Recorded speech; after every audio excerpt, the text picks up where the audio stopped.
Okay, so now label Spain and Portugal on your map.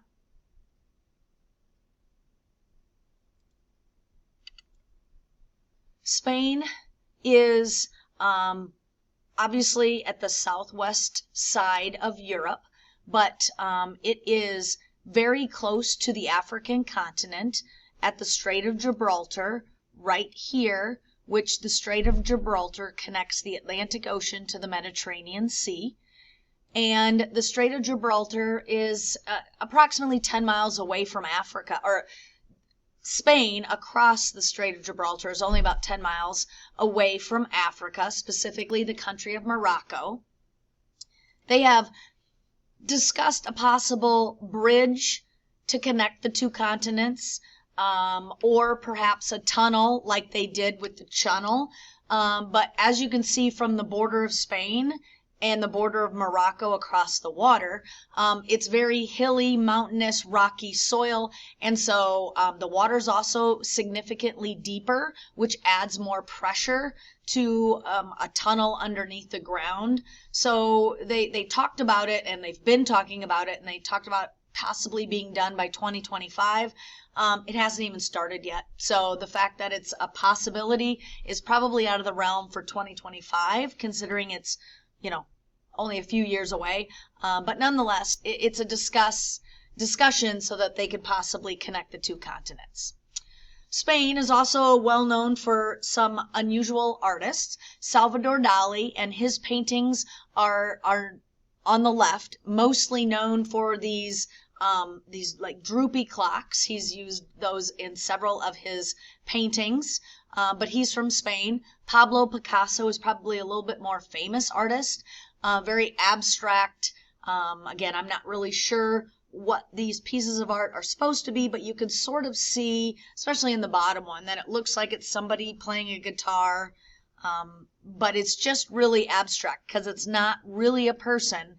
It's a bunch of shapes and designs, but it ends up looking like a person. So both artists are well known and are from Spain. Of course, they are both dead, but that makes their artwork more valuable today. All right, label Bulgaria and Albania. Bulgaria and Albania.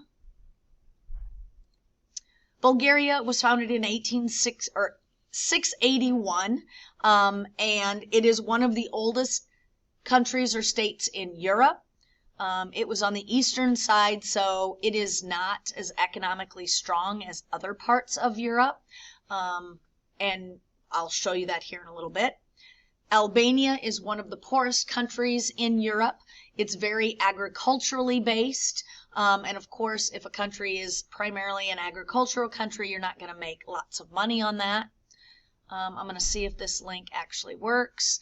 All right, so according to World Atlas, the poorest countries in Europe, kind of going through all of these. Now 10, this is based on their gross domestic product. So Bulgaria is at $9,267, but they're 10th on the list.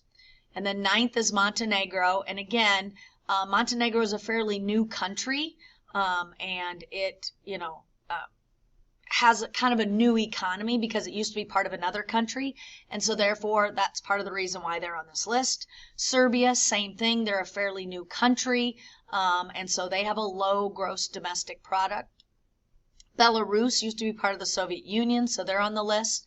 North Macedonia has, been in Europe a long time, but again, it was, one of the regions of Yugoslavia. Bosnia and Herzegovina is also a fairly new country when Yugoslavia split up. Albania is not necessarily a new country, but it is bordered by a lot of those other countries that are also poor.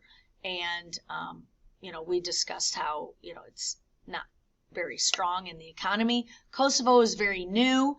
Moldova, part of the Soviet Union, and number 1 is Ukraine, which ironically probably has the most going for it as far as agriculture and mineral resources, yet they're on the list at almost under $3,000 for the gross domestic product. All right, next label Czechia and Slovakia. They're pretty much dead center in the map of Europe. Czechia and Slovakia. Both of these countries used to be one country called Czechoslovakia, and peacefully they split in 1993. There was no war, there was no violence, there was no killing. They just recognized that there were two different ethnic groups, and so they split the country into Slovakia, and the other part was called Czech Republic. Now in 2016, the Czech Republic changed its name to Czechia. So it didn't change borders, just changed the name.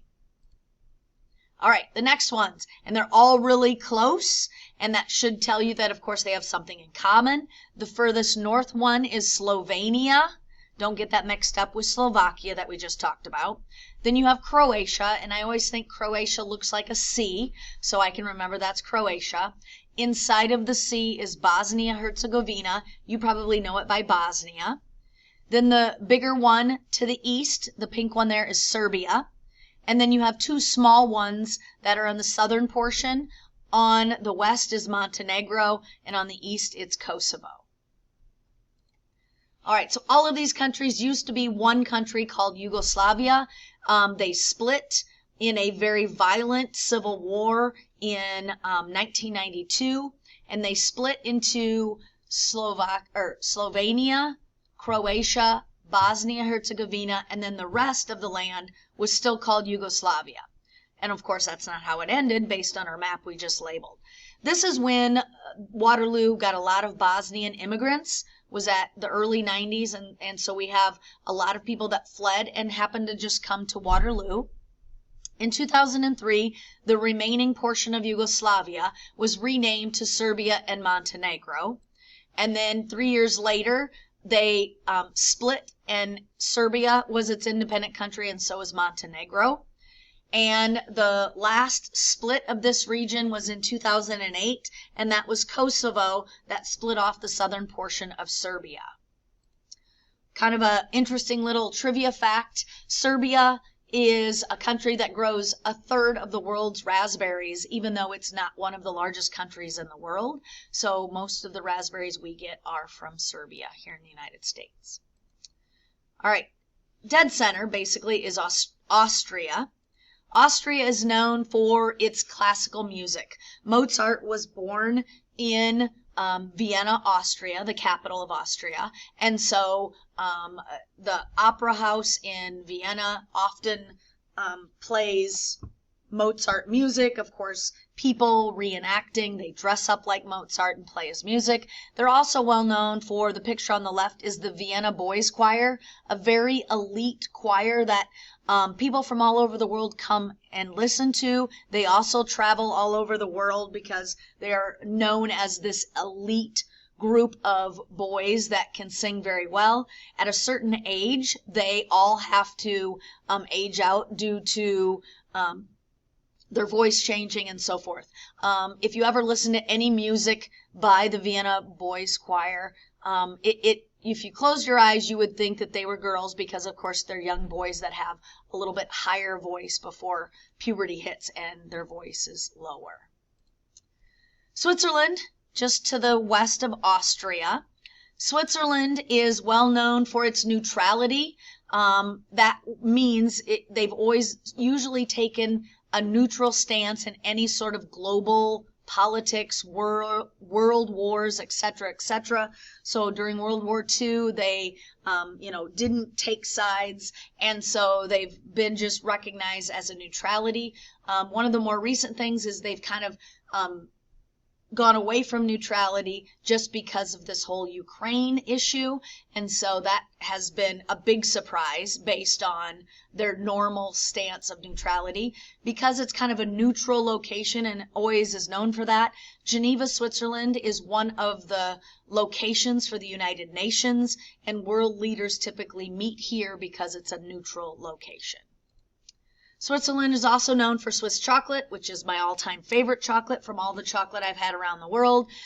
We will be sampling some Swiss chocolate in the next couple of days, and we'll be you'll get to try some of that, and then maybe you will enjoy it as much as I do.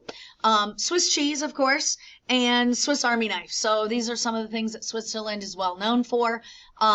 Swiss cheese, of course, is, you know, something we're very familiar with as well now. Swiss chocolate, we used to not be able to access Swiss chocolate, but now you can get it at Walmart, you can get it at Hy-Vee, you can get it at, you know, just pretty much any place.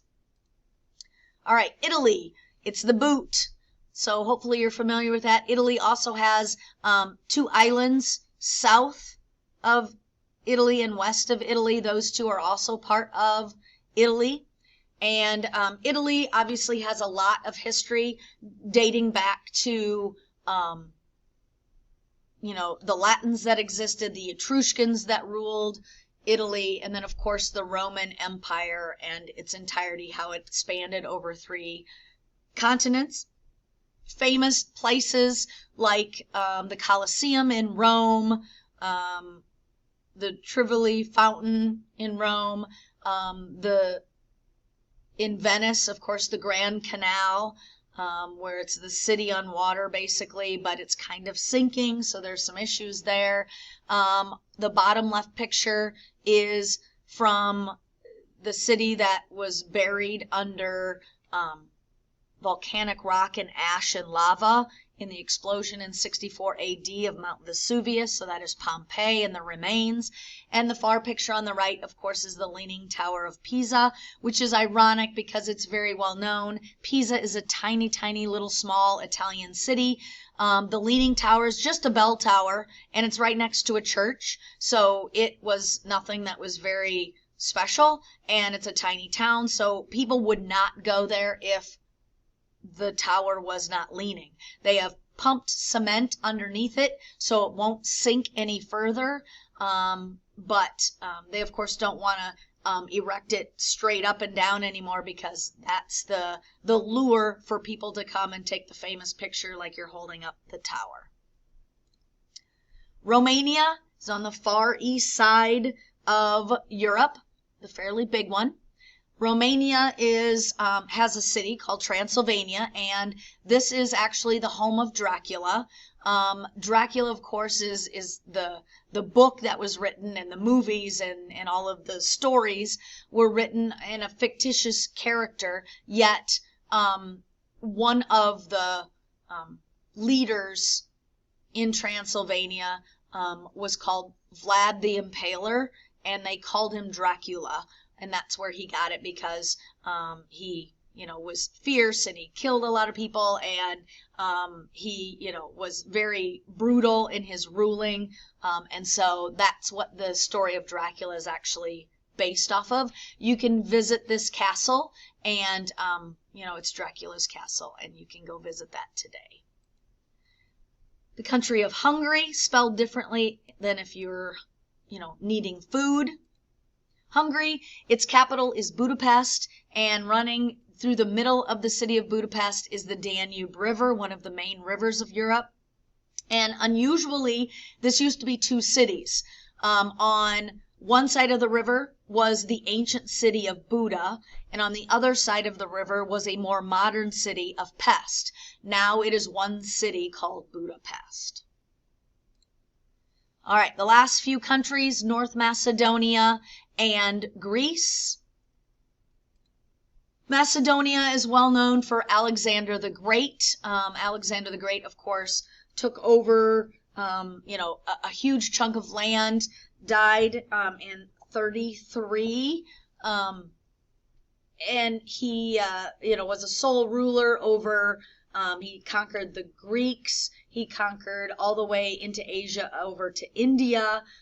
You know, he controlled the largest territory by an individual until the Romans came along. Macedonia, used to be the name of North Macedonia.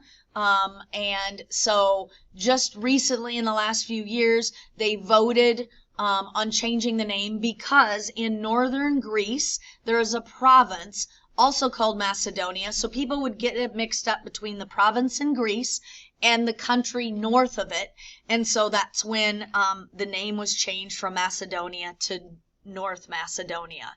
So North Macedonia is an independent country. Macedonia is a region of Greece. And of course, Greece, lots of history. You've got the ancient Greeks came up